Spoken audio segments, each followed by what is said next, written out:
J'adorais travailler à l'hôpital et pouvoir aider les patients. Le but de cette enquête était de vérifier si la mort était bien accidentelle. Et là, j'ai entendu une voix d'outre-tombe qui m'a dit de partir. Soudain, le sac mortuaire a bougé. Je suis convaincue d'avoir vu un fantôme. J'ai eu la peur de ma vie.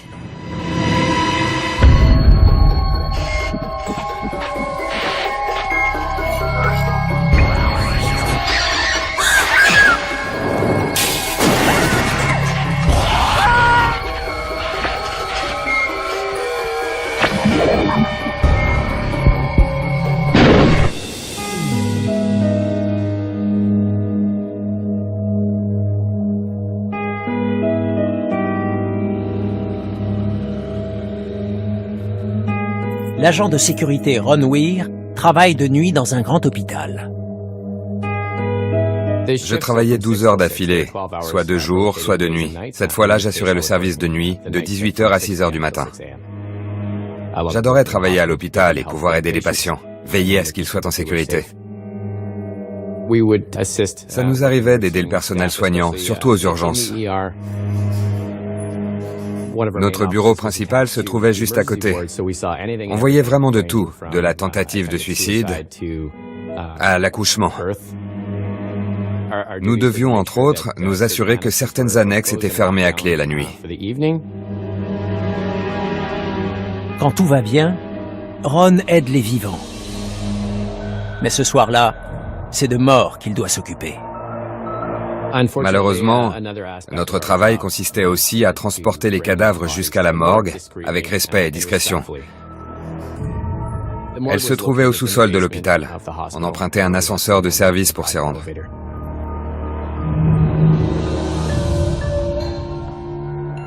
Cet endroit donnait la chair de poule, glauque à souhait, austère, délabré, comme dans les films.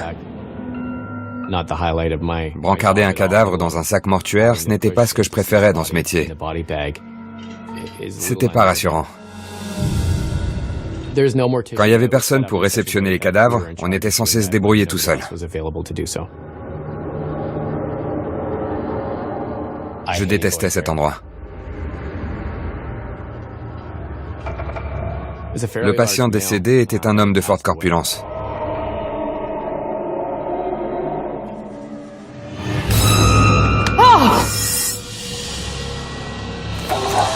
Soudain, le sac mortuaire a bougé.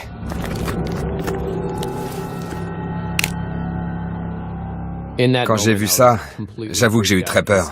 C'était terrifiant à voir.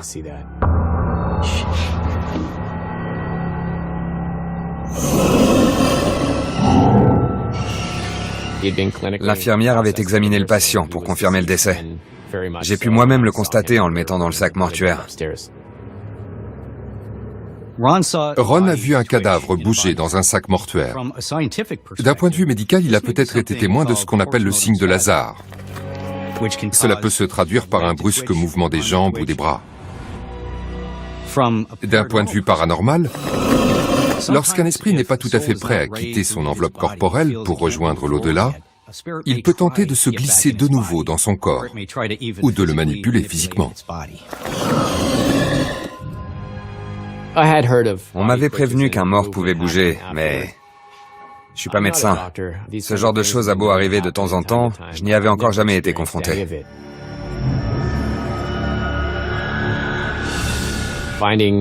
Quand c'est arrivé, je me suis tout de suite demandé s'il était vivant.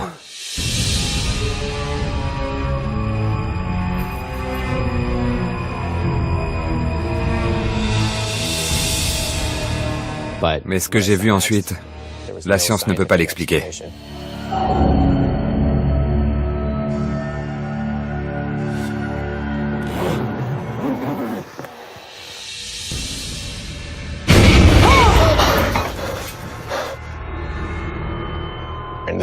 Aucun doute, le patient était on ne peut plus mort.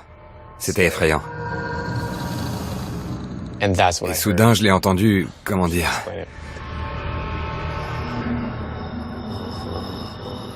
Je l'ai entendu murmurer « Aidez-moi ». La voix était faible, comme étouffée. La morgue était déserte. Il n'y avait que moi et les cadavres.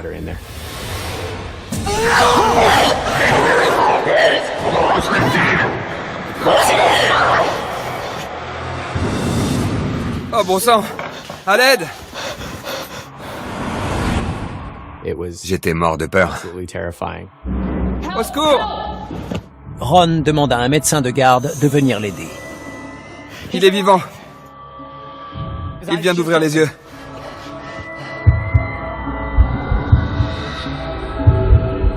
Les morts qui reviennent à la vie, c'est dans les films d'horreur qu'on voit ça. D'un point de vue scientifique, il n'y avait pas d'explication à ce que je venais de voir.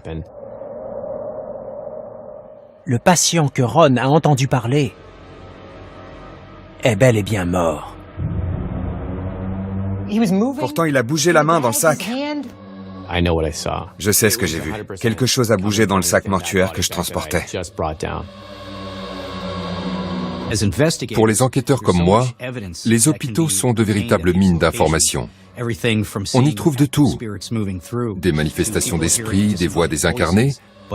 C'est en quelque sorte l'endroit idéal pour observer des phénomènes paranormaux. Pour la simple et bonne raison que de nombreuses personnes y ont vécu une expérience traumatisante.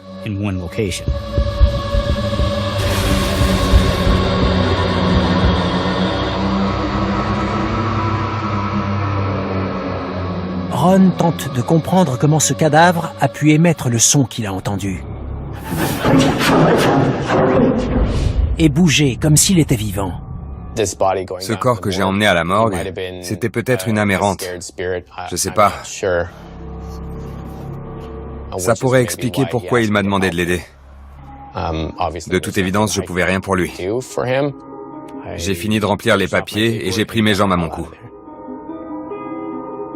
Quelques minutes plus tard, Ron doit faire face à une autre situation étrange. J'ai reçu une notification me signalant que le système d'alarme de l'ancien bâtiment des infirmières s'était déclenché. Dans ce métier, on est toujours prêt à tout, surtout en milieu hospitalier.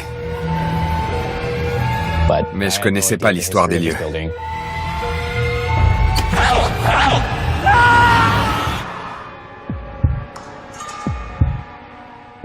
Toutes les portes étaient fermées à clé.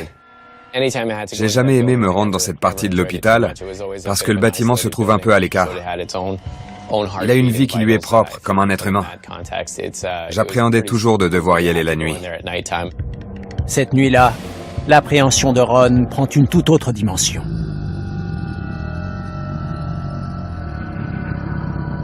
J'avais l'impression qu'on m'observait. C'était comme un sixième sens.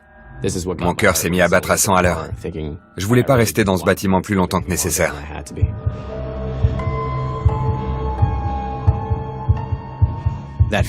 Quand on a le sentiment d'être observé, ça a un rapport avec l'énergie. On se retourne et bien souvent il n'y a personne. Mais on sent qu'il se trame quelque chose d'anormal. Il y a pas mal de recherches en physique quantique qui tentent à prouver que la présence d'un observateur influe sur les résultats d'une expérience.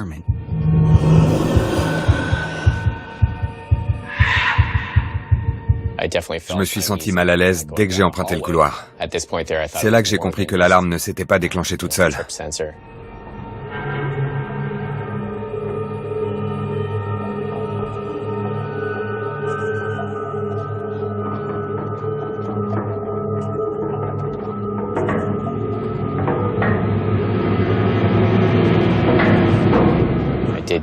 J'ai entendu des portes claquer au fond du couloir.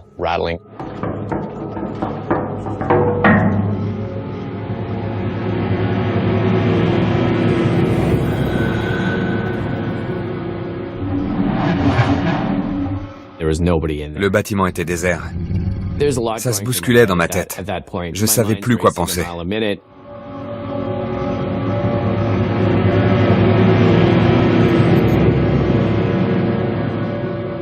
Soudain, j'ai vu de la lumière dans la salle de sport.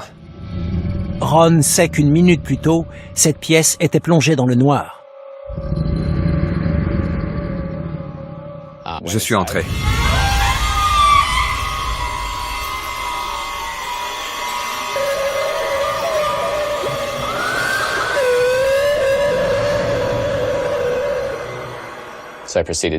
J'ai traversé le gymnase en me répétant que le bâtiment était vide. Il avait beau se passer quelque chose d'étrange, je devais continuer ma ronde.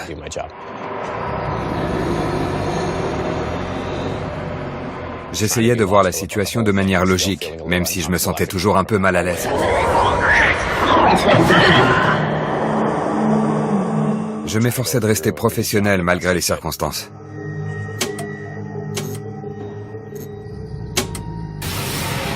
Soudain, toutes les lumières se sont éteintes. Et là, j'ai vraiment eu très peur.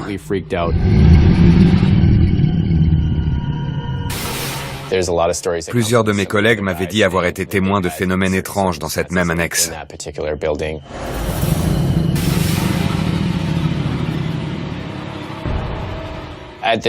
À ce stade, je m'étais préparé à voir quelque chose de surnaturel. Mon cœur battait à toute vitesse. J'étais sûr et certain d'être seul dans ce bâtiment.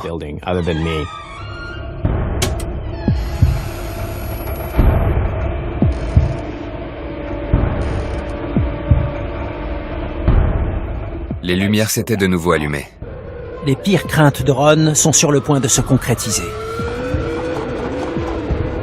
La porte claquait violemment.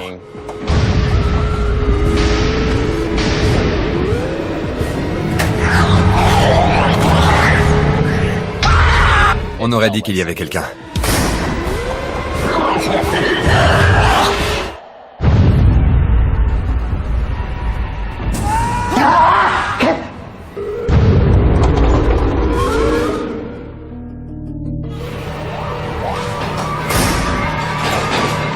Cette porte se trouvait à l'intérieur, et pourtant elle claquait violemment. Elle pouvait pas claquer toute seule.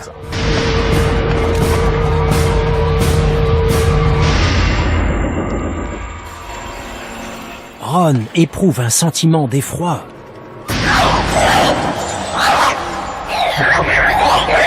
Étrangement familier.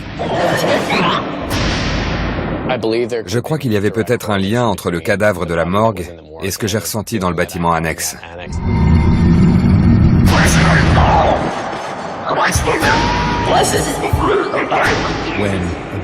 Lorsque l'âme d'un défunt quitte ce monde, puis revient ici-bas sous la forme d'un esprit, elle peut choisir de se manifester à quelqu'un de familier. Ron venait justement d'observer un phénomène paranormal quelques instants plus tôt. C'était peut-être une âme errante qui n'était pas prête à rejoindre l'au-delà. Je n'en serai jamais sûr à 100%, mais je me dis que s'il s'agissait bien de l'homme que j'ai emmené à la morgue, il manifestait peut-être sa colère d'être mort. Soudain, la porte arrête de claquer.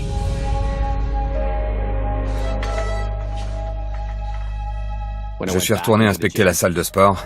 Elle était complètement vide.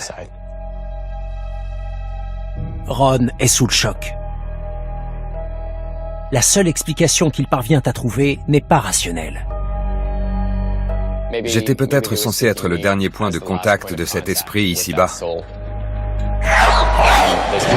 J'ai accompagné tellement de défunts jusqu'à la morgue dans leur passage sur l'autre rive. On peut imaginer que, d'une façon ou d'une autre, leur énergie s'est connectée à la mienne. Peut-être qu'ils me voient comme un passeur qui les escorte dans le monde des morts.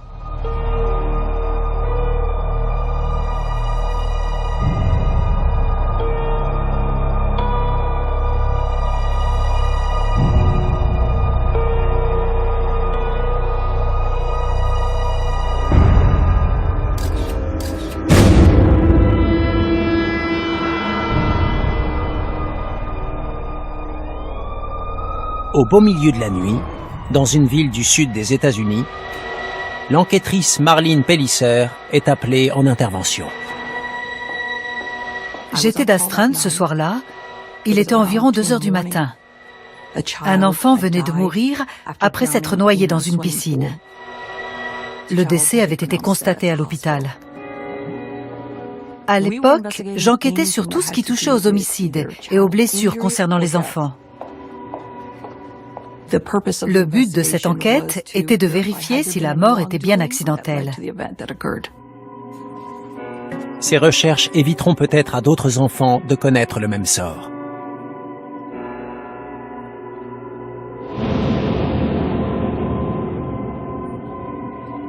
Ce que Marlene ressent ce soir-là, elle ne peut l'expliquer de manière rationnelle.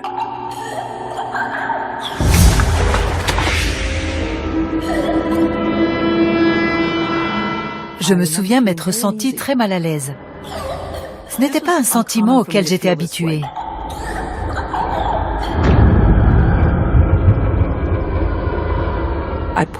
J'ai décidé de l'ignorer pour me concentrer sur la tâche que j'étais venue effectuer.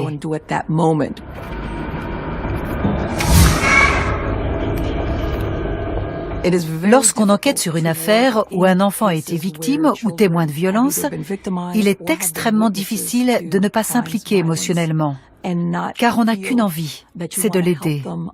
Mais la meilleure façon de leur venir en aide aux victimes, c'est de mener une enquête minutieuse, approfondie et objective. C'est de ça qu'ils ont besoin.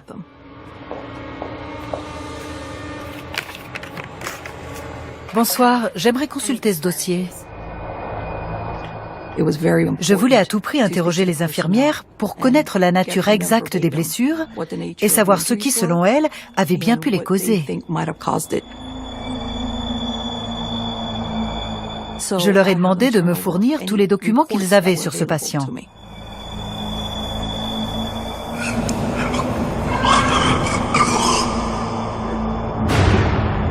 J'avais une drôle de sensation. Comme si on m'observait. J'ai ressenti des picotements dans le cou. J'ai regardé autour de moi, car j'avais l'impression de ne pas être seule. Et puis, je me suis raisonnée. Il n'y avait rien ni personne. L'infirmière revient bredouille. Le document dont Marlene a besoin n'a pas encore été rédigé. Elle m'a proposé de revenir 1 heure plus tard. J'ai accepté. Et je suis partie. Un membre de la famille avait accepté de me donner accès au lieu de l'accident pour que je puisse y enquêter. En quittant l'hôpital, Marlene éprouve une sensation inexplicable.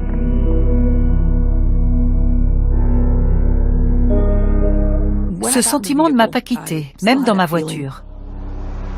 D'ailleurs, je me souviens de m'être tout de suite enfermée à l'intérieur, ce qui n'est pas du tout dans mes habitudes. Je n'arrêtais pas de regarder dans le rétroviseur.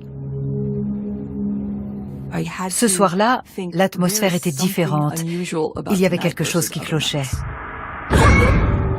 Puisque la victime était morte des suites d'une noyade, j'ai tout de suite cherché à savoir si la piscine était correctement sécurisée. Comment ça s'était produit?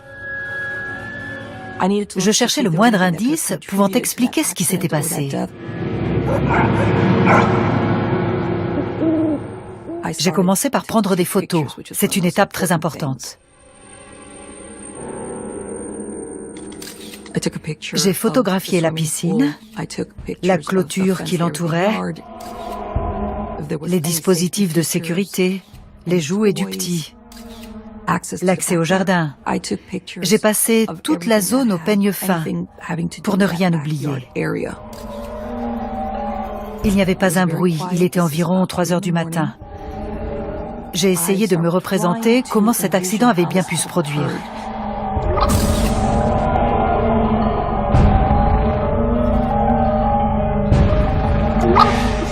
J'avais beau être là pour enquêter, je ne pouvais pas ignorer qu'un enfant avait perdu la vie quelques heures plus tôt.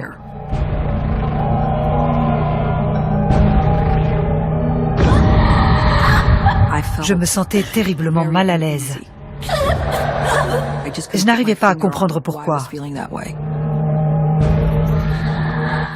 Je tiens à dire que j'ai gardé mon esprit analytique, malgré les circonstances, car ça fait partie de mon métier. J'ai fait le tour de la maison.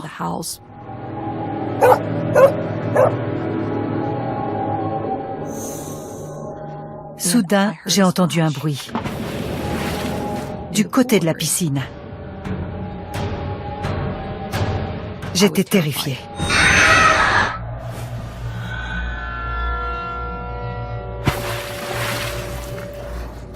Dès que j'ai entendu ce bruit, je me suis demandé ce qui avait bien pu tomber dans l'eau. Il n'y avait rien dans la piscine. Pourtant, je n'avais pas rêvé. Il n'y avait aucun arbre autour. Rien ne pouvait expliquer ce que je venais d'entendre.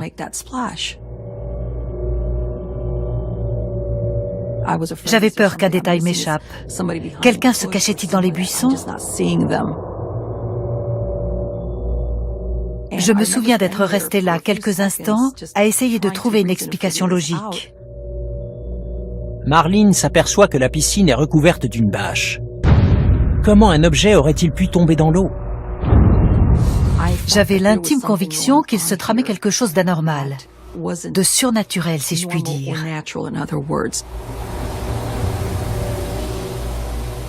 J'étais tout simplement terrifiée. Mais j'ai pris sur moi et j'ai poursuivi mon enquête. J'ai donc continué à faire le tour de la maison pour prendre des photos.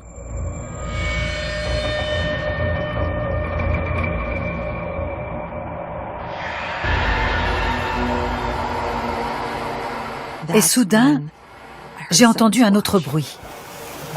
Un deuxième objet, beaucoup plus gros, venait de tomber dans l'eau.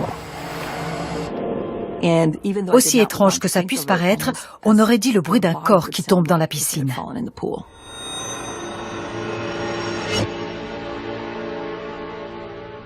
J'ai fait demi-tour pour aller voir. Mais je ne savais pas du tout à quoi m'attendre.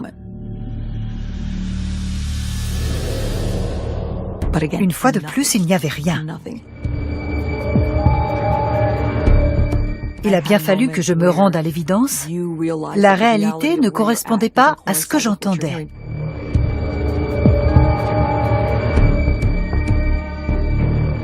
Et ça m'a fait froid dans le dos. Je n'ai jamais eu aussi peur de ma vie.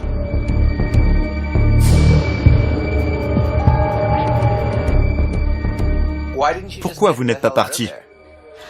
Malgré ce que je ressentais, je ne pouvais pas m'en aller.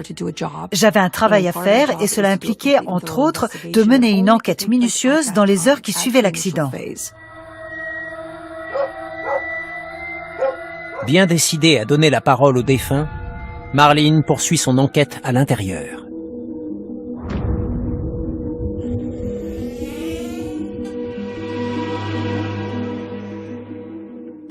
La maison était sur 2 niveaux. Elle était vide, plongée dans le silence.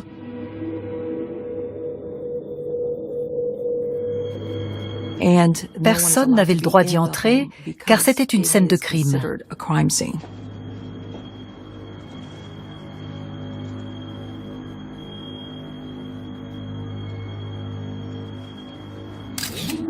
Je prenais des photos dans la cuisine,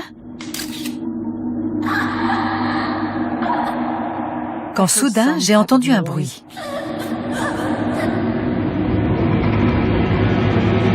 Je me souviens, je me suis tout de suite figée et j'ai tendu l'oreille. Qu'est-ce que je venais d'entendre?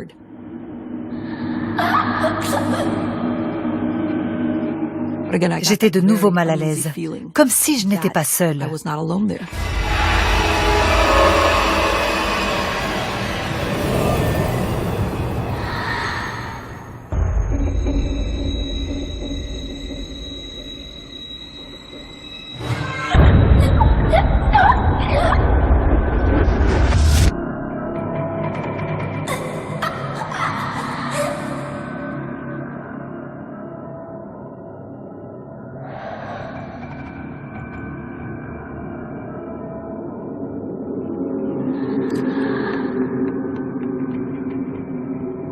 Et puis, j'ai entendu comme des bruits de pas.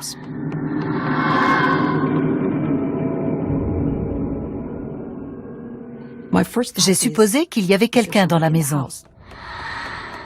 Un membre de la famille était peut-être revenu, alors que les lieux étaient interdits au public. Je me suis dit, personne n'est censé être là. Mais il y a quelqu'un là-haut. Les bruits de pas étaient très légers, un peu comme ceux d'un enfant. Un adulte aurait marché d'un pas beaucoup plus lourd. Eh oh!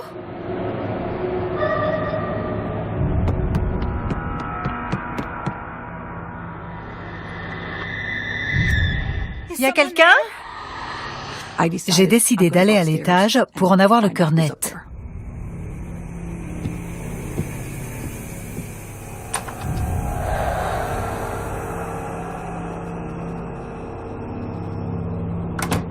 J'ai inspecté toutes les chambres. J'ai ouvert tous les placards. J'ai vérifié tous les coins et recoins où on aurait pu se cacher. Il n'y avait personne. Je ne trouvais aucune explication rationnelle à ces bruits de pas. Je n'arrivais pas à comprendre ce qui se passait.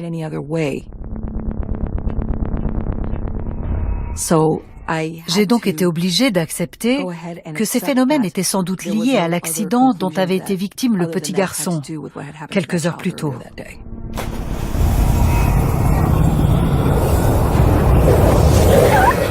J'avais affaire à une force surnaturelle.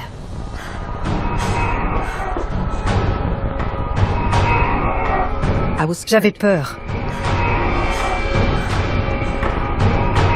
À tel point qu'au bout d'un moment, j'ai dû me résoudre à m'en aller.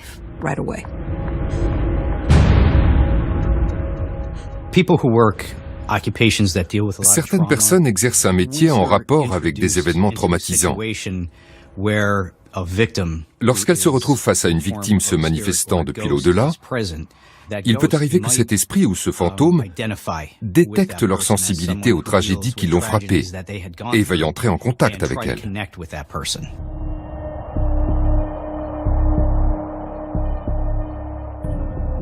Tout ça, vous l'avez indiqué dans votre rapport.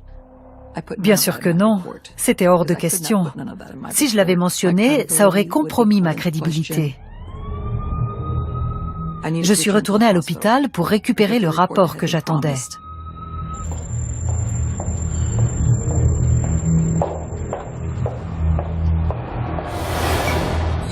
Il y avait un enfant dans le couloir. Hey! Je me suis demandé ce qu'il faisait là tout seul.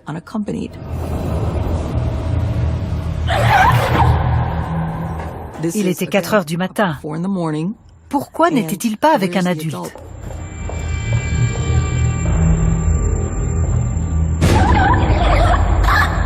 Tout va bien?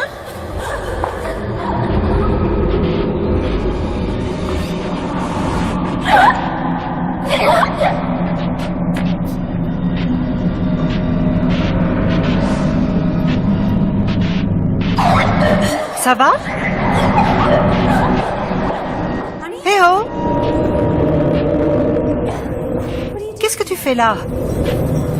Où sont tes parents? Il avait peut-être échappé à leur attention ou s'était perdu. Je l'ai suivi dans le couloir.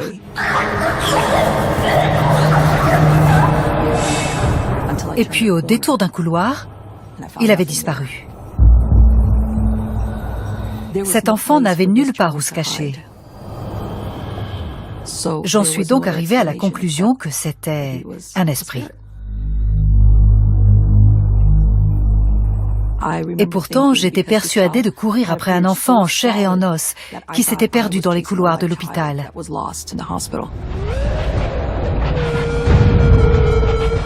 J'avais affaire à une entité qui n'était pas de ce monde.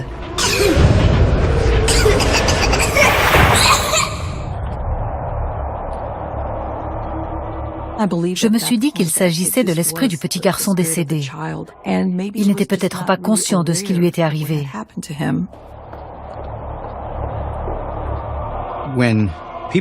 Lorsqu'on se retrouve face au fantôme d'un enfant, ça peut être encore plus effrayant que l'apparition d'un esprit adulte. Les enfants aiment jouer à cache-cache. Ça peut être difficile d'interpréter leurs intentions. Vous avez vu un petit garçon? Personne ne semblait l'avoir remarqué. C'était comme s'il était invisible.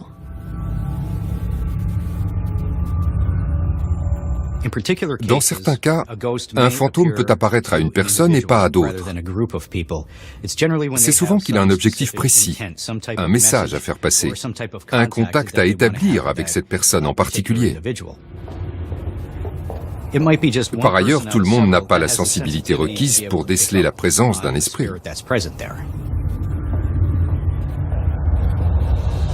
Marlene ne peut s'expliquer ce qu'elle vient de vivre. Merci.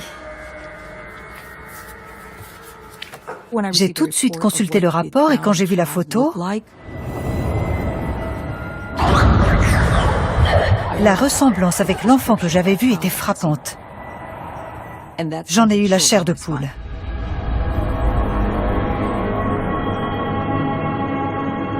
Bien que surnaturelle, cette explication permettrait d'élucider le mystère.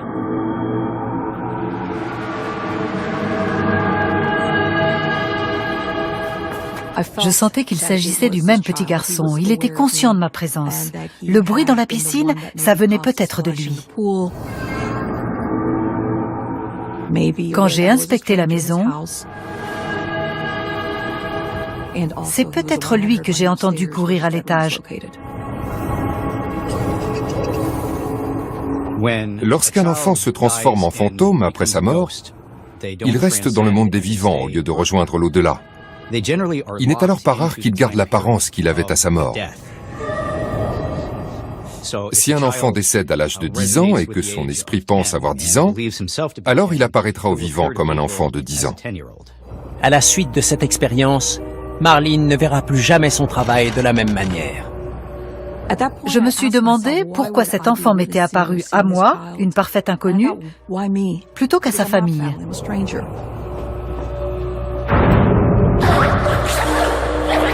C'est peut-être parce que je travaillais au contact des enfants.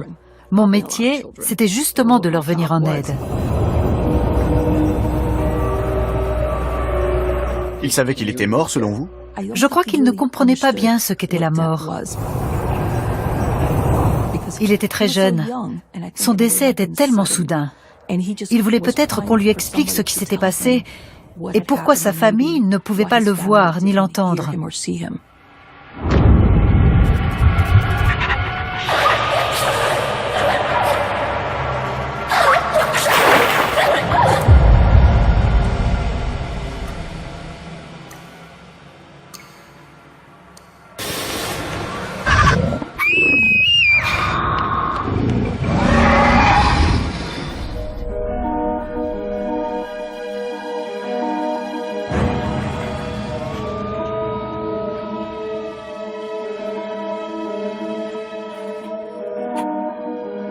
Honey Davis, 14 ans, rend tous les jours visite à son grand-père malade.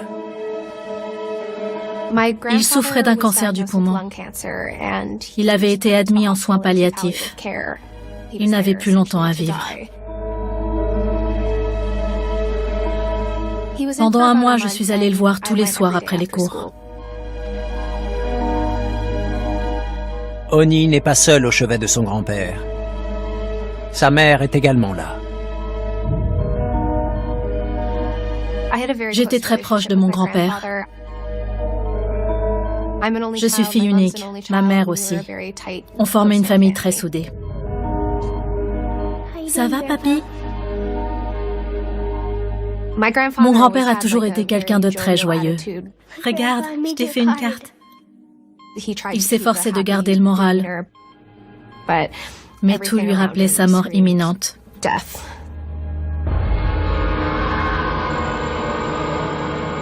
Je me sentais mal à l'aise dans sa chambre d'hôpital. Il y faisait toujours très froid. Et les bips incessants me hantaient. Quand je rentrais chez moi le soir, je les entendais dans mon sommeil. Au réveil, c'était la même chose. Ça ne me quittait plus. Les heures passent. L'après-midi se termine. Honey a l'habitude de rentrer chez elle en début de soirée. Mais ce jour-là, elle a un drôle de pressentiment.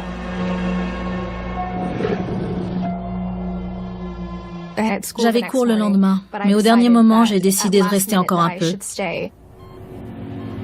Oni passe la soirée à l'hôpital. Je n'avais pas dîné. J'étais affamée. Je vais me chercher à manger. La cafétéria de l'hôpital était fermée, mais il y avait des distributeurs. Merci.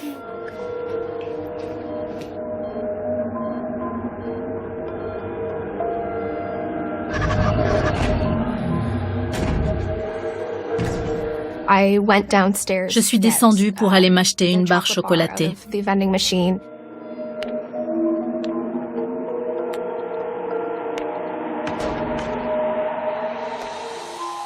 Le distributeur se trouvait au rez-de-chaussée. Comme il était tard, l'accueil était vide. Personne n'entrait ou ne sortait de l'hôpital. À cette heure tardive, les couloirs sont totalement déserts. Je m'attendais à croiser quelqu'un, étant donné le nombre de patients qui se trouvaient à l'hôpital, mais non, j'étais seule.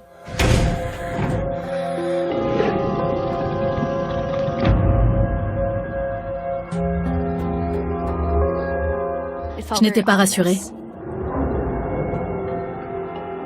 Les couloirs étaient mal éclairés, l'atmosphère était vraiment lugubre.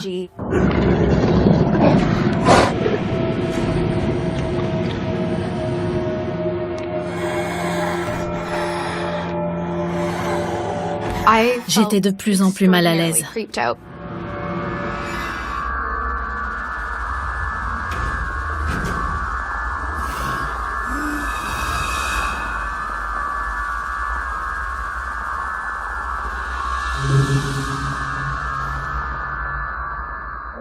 Je n'avais qu'une envie, c'était de rentrer chez moi. Et pourtant, je sentais qu'il fallait que je reste là. En plus, il était hors de question que je remonte l'estomac vide.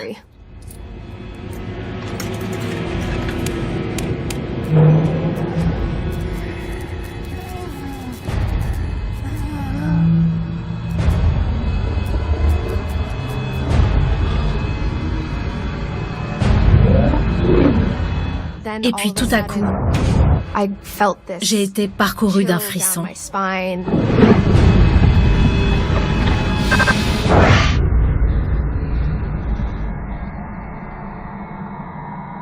Cet hôpital était macabre, sinistre, vraiment horrible.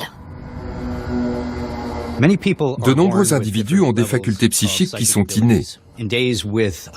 Lorsqu'on traverse une période chargée sur le plan émotionnel, on est plus réceptif aux informations psychiques et on les capte beaucoup mieux. Oni tente de se convaincre que son imagination lui joue des tours.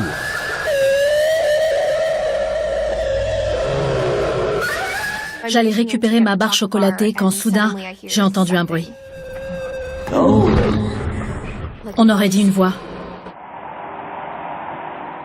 J'ai regardé autour de moi pour voir s'il y avait quelqu'un, mais le couloir était vide. Eh oh!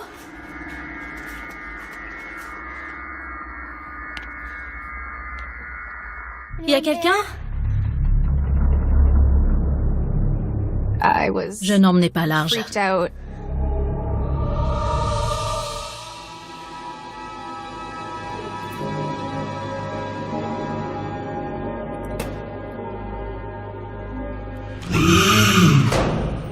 Et là, j'ai entendu une voix d'outre-tombe.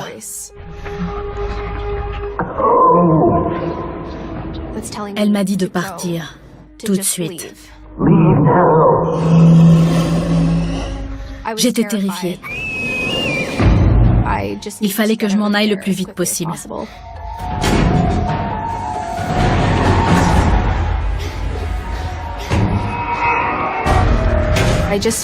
J'avais l'impression qu'une force invisible m'attirait là-haut vers la chambre de mon grand-père.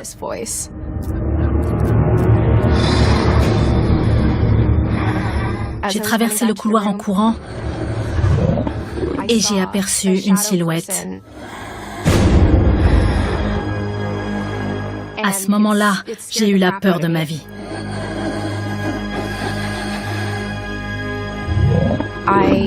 Je suis convaincue d'avoir vu une entité, un fantôme.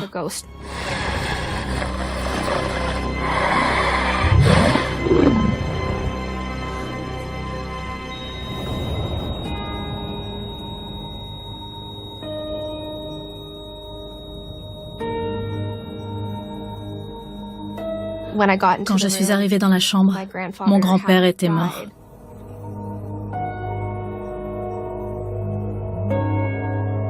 Je n'avais encore jamais été confrontée à la mort. Il nous avait quittés et pourtant, quelques instants plus tôt, il était encore parmi nous. Ça n'avait aucun sens. C'est à ce moment-là que j'ai fait le lien entre la silhouette et la voix que j'avais entendue au rez-de-chaussée. Je crois que c'était mon grand-père qui m'appelait. Il n'est pas rare d'entendre des voix. Ce n'est pas toujours facile de les identifier, mais il s'agit le plus souvent d'un guide spirituel, d'un membre de la famille décédée, ou encore d'un ange qui nous indique où aller. Je pense avoir vu mon grand-père quitter la chambre après sa mort. Avec le recul, j'ai accepté l'idée que c'était lui, mais à l'époque, j'étais terrorisée. Je n'avais jamais rien vu de tel. Plus tard, ma mère m'a confié qu'elle aussi avait vu une silhouette quitter la chambre. Pour elle, c'était mon grand-père qui rejoignait l'au-delà. C'est ce que les enquêteurs en paranormal appellent une expérience spirituelle. Elle doit être considérée comme un cadeau, car elle permet au défunt de signaler à sa famille et à ses amis qu'il va bien et qu'il est prêt à rejoindre l'autre rive.